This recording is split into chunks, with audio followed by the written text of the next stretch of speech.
এই 54 বছর ধরে আমাদের শাসকদের ব্যর্থতা। তারা একটা যথার্থ শিক্ষানীতি তৈরি করতে পারে না।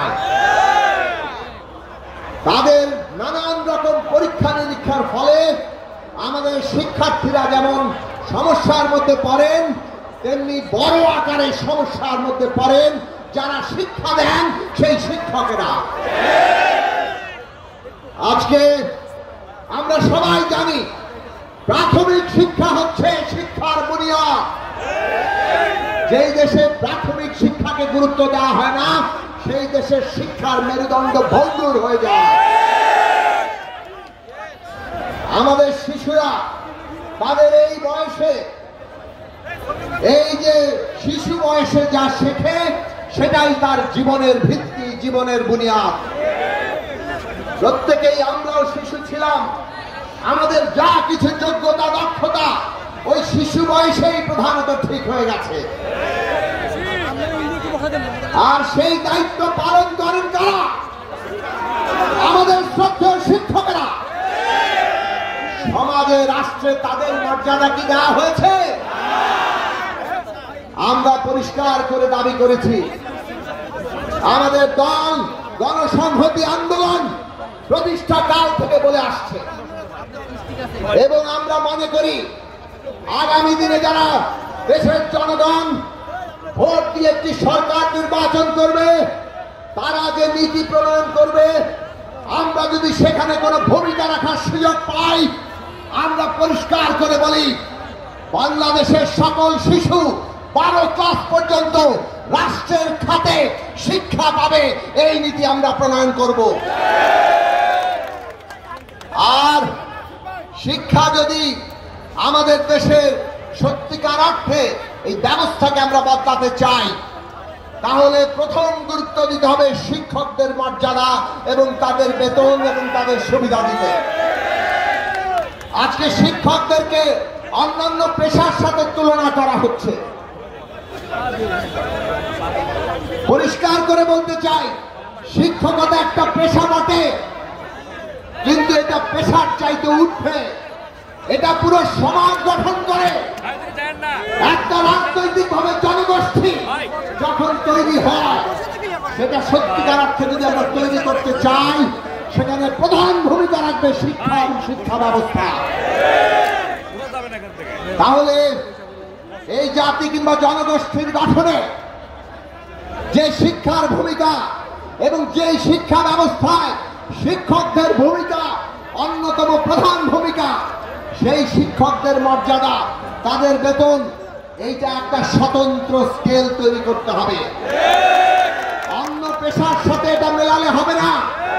সমাজের শিক্ষকরা তারা যাদের মর্যাদার সাথে বেঁচে থাকতে পারেন, তাদের যেন সমাজে বেতন এবং তাদের মর্যাদা প্রতিষ্ঠা হয়, তার জন্য স্বতন্ত্র বেতন স্কেল ঠিক করতে হবে। আমরা পরিষ্কার করে এই সরকারের কাছে সেই আহ্বান জানিয়েছিলাম, কিন্তু এই সরকার স্বতন্ত্র বেতন স্কেল, রাষ্ট্রের খাতে শিক্ষাকে আনার জন্য প্রয়োজনীয় বাজেট কোনো কিছুই করে না। এটা দুঃখজনক।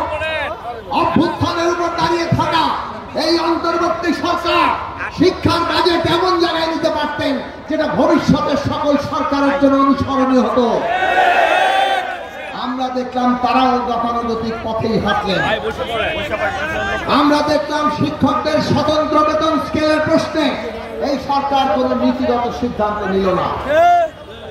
কাজেই যেহেতু আপনারা ওটা নিতে পারছেন না, এটাই প্রতীয়মান হচ্ছে।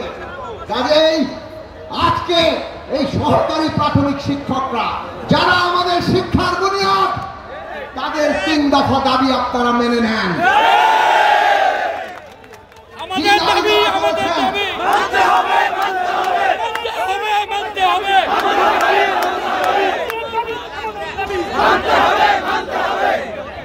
কি দাবি তারা করেছেন?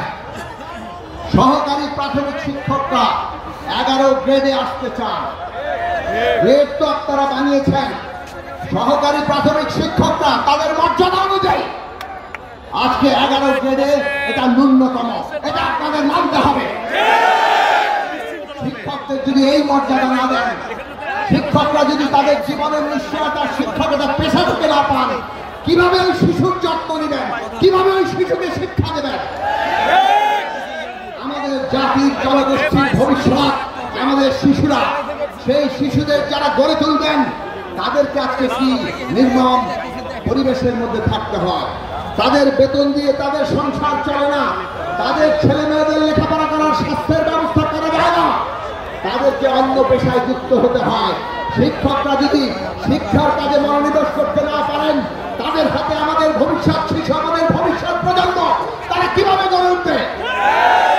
কাজেই রাষ্ট্রের ব্যয়ের প্রধান অগ্রাধিকার হওয়া দরকার শিক্ষা।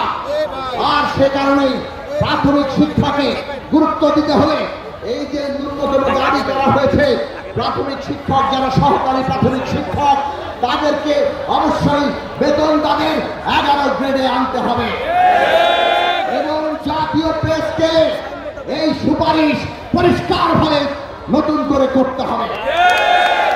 সরকার যাতে এই সুপারিশ করে, মাননীয় প্রধান উপদেষ্টা প্রফেসর ডক্টর মোহাম্মদ ইউনূস সহ তাদেরকে পুরো উপদেষ্টা পরিষদ নীতি নির্ধারক সবার কাছে আমরা দাবি করি, এই যে জাতীয় প্রেসকে তাকে প্রাথমিক শিক্ষকদেরকে 11 গ্রেডে আনার সুস্পষ্ট প্রস্তাবনা আমরা চাই।